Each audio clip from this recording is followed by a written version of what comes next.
Hello बच्चों। मैंने आपको अंतरा अंतरा भाग 2 12th क्लास गद्यखंड में काव्यखंड आपको पढ़ा चुकी हूँ। आज हम पढ़ेंगे गद्यखंड। गद्यखंड में पाठ पढ़ेंगे हम प्रेमघन की छाया स्मृति।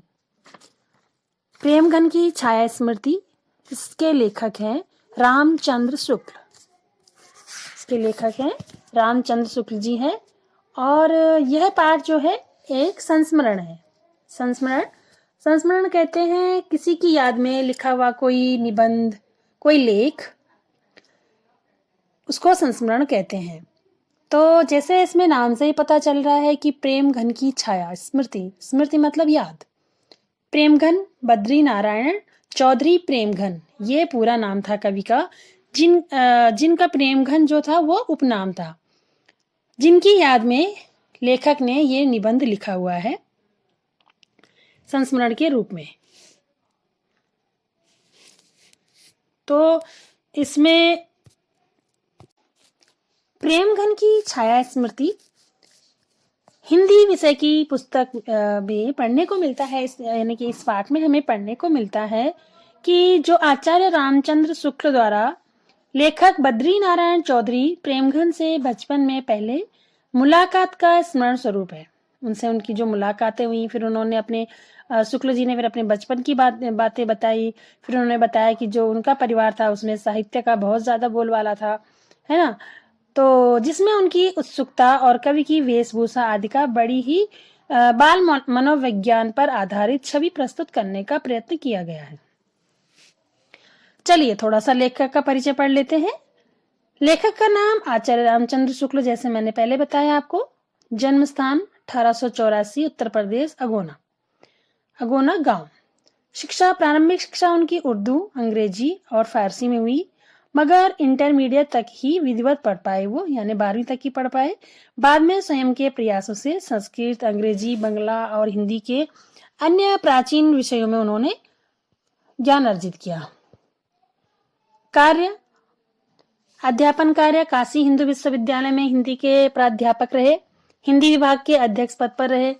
2 संपादक कार्य काशी नगरी प्रचारिणी सभा में हिंदी शब्द सागर के निर्माण में सहायक संपादक का कार्य किया। उनकी रचनाएं थी हिंदी साहित्य का इतिहास, रस मीमांसा और जयसी ग्रंथावली, चिंतामणि, भ्रमर गीत सार, ये उनकी रचनाएं थी। साहित्यिक विशेषताएं देखें तो पहली है उनकी हिंदी साहित्य को सम्यक ढंग से व्यवस्थित करना। दूसरा है आलोचनात्मक, भावात्मक तथा मनोविकार संबंधी निबंध लिखना। इसी के अलावा अन्य विशेषताएं भी आदि हैं। शुक्ल जी का जो बचपन का साहित्यिक वातावरण था वो कैसा था?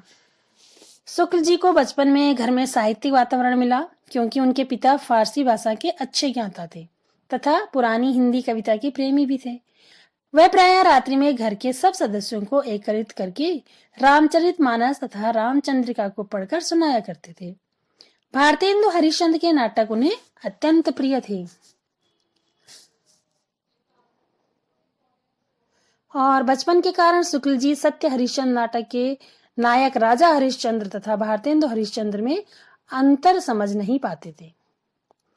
चौधरी प्रेमचंद के प्रथम दर्शन, ये अगला टॉपिक है इसका पाठ का, कि चौधरी प्रेमघन के प्रथम दर्शन उनको कब मिले।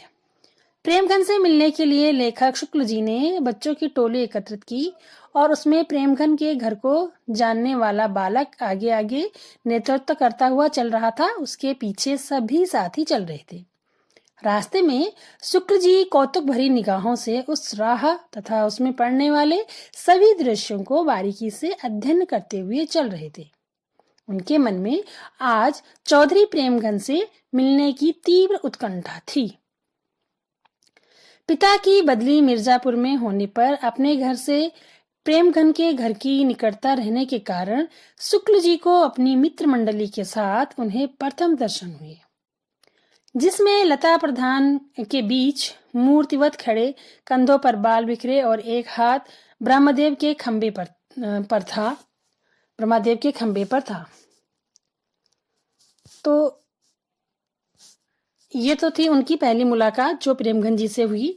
उसके बाद शुक्ल जी की साहित्य के प्रति रुचि कैसे हुई, उनकी कैसे रुचि बढ़ती गई शुक्ल जी की। शुक्ल जी बताते हैं कि पंडित केदारनाथ के पुस्तकालय से पुस्तकें लाकर पढ़ते पढ़ते शुक्ल जी की रुचि हिंदी के नवीन एवं आधुनिक साहित्य के प्रति बढ़ गई व उनकी गहरी मित्रता केदारनाथ जी से भी हो गई। अपनी युवावस्था तक आते आते शुक्ल जी को समवयस्क यानी अपने बराबरी के हिंदी प्रेमी लेखकों की मंडली भी मिल गई। हम उम्र कह सकते हैं, हम उम्र के उसको हिंदी प्रेमी लेखकों की मंडली मिल गई। जहां शुक्ल जी रहते थे वह उर्दू भाषी वकीलों, मुख्तारों आदि की बस्ती थी। लेखक अपनी मित्र मंडली के साथ जब भी कोई बातचीत करते तो उस बातचीत में निसंदेह शब्द का बहुत प्रयोग होता था, जिसे सुनकर उस बस्ती के लोगों ने इस लेखक मंडली का नाम निसंदेह मंडली रख दिया था। चौधरी प्रेमगंज की व्यक्तिगत विशेषताएं क्या हैं? प्रेमगंज जी को खासा हिंदुस्तानी रईस बताया गया है। उनकी हर बात में तबीयतदारी टपकती थी। वसंत पंचमी, होली आदि त्योहारों पर उनके घर में खूब नाच, रंग और उत्सव हुआ करता था। उनकी बातें विलक्षण थी और वक्रता, व्यंग्यात्मकता हुआ करती थी। उनकी साहब प्रायः लोगों को बनाया करते थे। चौधरी साहब प्रायः लोगों को बनाया करते थे, अर्थात उनको बेवकूफ बनाने की कोशिश करते थे। वह प्रसिद्ध कवि होने के साथ साथ भाषा के विद्वान भी थे। यह बातों में हास्य और व्यंग्य का समावेश रखते थे। तो बच्चों, ये तो थे पाठ का सारांश। प्रेमगंज की छाया स्मृति पाठ से इस पाठ का मैंने आपको सारांश बताया। पाठ को आप अच्छी तरह से पढ़ लीजिए, रीड कर लीजिएगा बुक से, यानी पुस्तक से आप पाठ अवश्य पढ़ लीजिए। और दूसरी वीडियो में मैं पाठ के प्रश्न उत्तर के साथ आपके सम्मुख उपस्थित होंगी। तब तक के लिए धन्यवाद।